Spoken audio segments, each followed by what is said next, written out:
Ladies and gentlemen, tonight I present to you a tale of an action flick that attempts valiantly to capture the essence, the mean of action films of the 80s, but it's filled with far too many cliches and it really wastes its talent.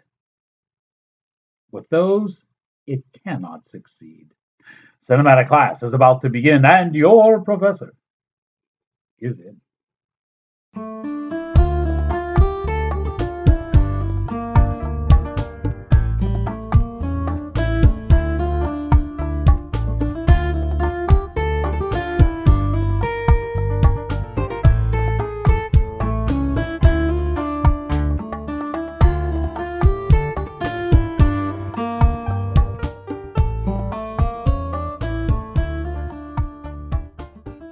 Greetings, salutations, another sundry affair.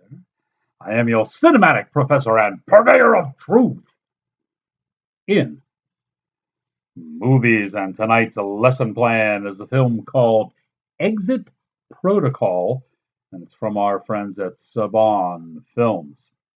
Now, in this story, a notorious hitman who actually made a career out of assassinating other assassins stumbles a bit when he is assigned to eliminate the best in the business. The cat and mouse game intensifies when a third operative is thrown into the mix.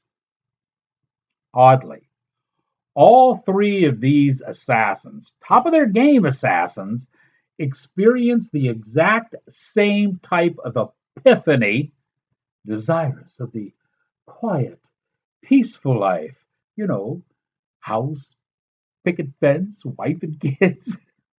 And they must fight for their lives to achieve those dreams against the rather irate boss. I had mentioned that there was some talent problems with this story. Scott Martin is basically the main star, the main. Well, there's really not a protagonist; they're all assassins, but he's the main guy, I guess. Initially, he seems miscast, and as he was going through the first couple of reels, I thought, this isn't working. This guy's wrong. Eventually, he grows on you as you're watching the movie, so that by the end, you can accept the fact that okay, this guy was a killer of assassins and he can get away with it. Dolph Lundgren is in this. Wow, they do not have Dolph looking very good. I know Dolph's a little older, but still, you got to help the guy out a little bit and he is looking really, really long in the tooth. If you watch Netflix, they came out with a Witcher tale about the rats, and he is the main star in it.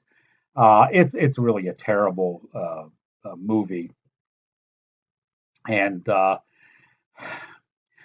Dolph actually looks better in that little snippet he did for that movie than he does in this one. He's got a bigger, juicier role in this, but man, he looks like he's not feeling well when he's in front of the camera. And one of the main things Dolph is known for is that patented front thrust kick. I mean, he uses it in every movie, and he only gets the opportunity to use it one time. And it's, what are you doing?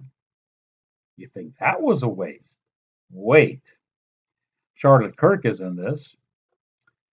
And the other biggie is Michael J. White. Now, Michael J. White, and I've said it numerous times, is probably one of the best MMA fighters on screen right now.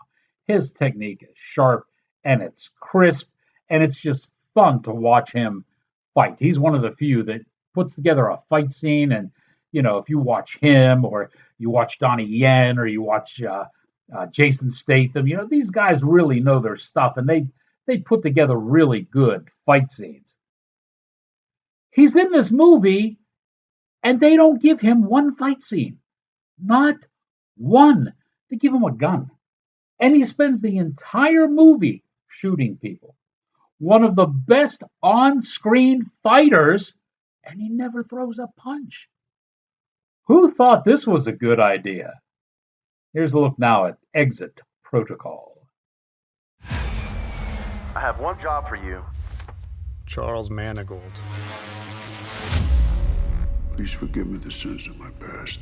Please protect us. Amen. Not even God will protect you in here.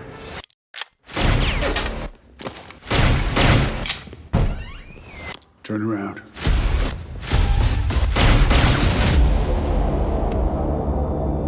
Don't you ever get tired of this job? No.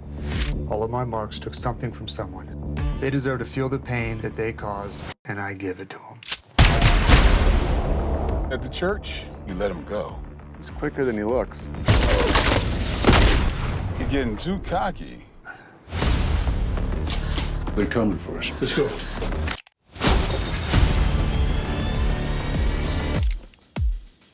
What's the rush? Friends of yours? I don't think so. Good to see you again, Manigault.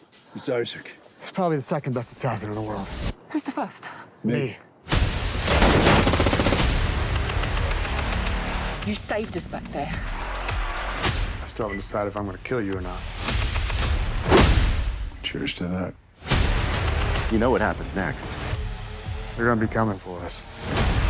What do we do? I always have a plan. That's what makes me the best.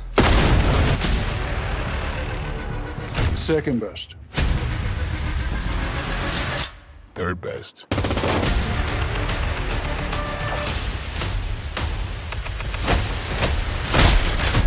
I'm gonna finish this.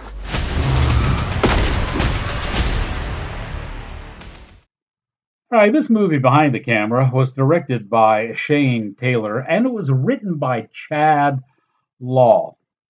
You know, I've mentioned his name several times on these independent schlock-B action flicks, and he's usually better than this when he comes up with a script. I got to think maybe he was rushed on this one for some reason. There are major holes in this story. For example, the big crime syndicate boss, okay, who you know these assassins are going to have to go after eventually in the movie. He's always by himself. He has no security. There's never anyone protecting him. What kind of syndicate boss? Ridiculous. And another example, there is a female assassin. Naturally, there has to be a female assassin in the story, right? She's out to kill our main hero, but yet somehow, and it's never explained why, she ends up with him in the final reel. What happened? We don't know. Drowning your sorrows? You know I don't drink on the job. By the look of it, you're not even on the job anymore. In fact, you and Manigault look real buddy-buddy. Maybe like you're working together. I don't do partners. And I'm here to finish what I started. I always do. You mean always did? Hey, Annie. About Vegas. I can't wait to fucking kill you. I was hoping we could talk this out. Don't. That weekend was... Unless you're gonna apologize, just stop. I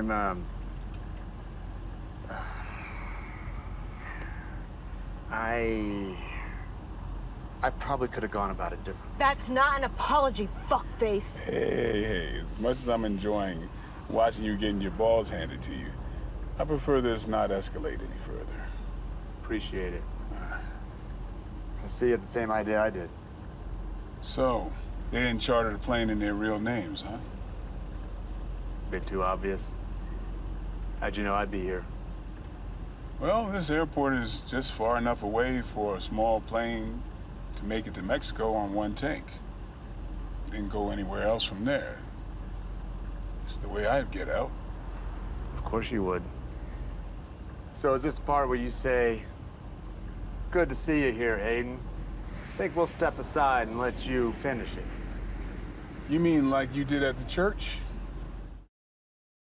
Hey, this is really a waste of talent. The stars are a little older, I understand, and sometimes you have to adapt scripts to deal with an older star. But I mean, wow, their skill level in this movie is just ignored. It's not altered, it's ignored. There are inconsistencies in the plot, and it's asking viewers to readily accept way too much nonsense. We can give this one an A for effort. They did try to capture that 80s flavor, but when you wrap it all up and look at the end product, it's less than average. And now that you have learned what you have learned, here endeth your lesson. Not even God will protect you in here.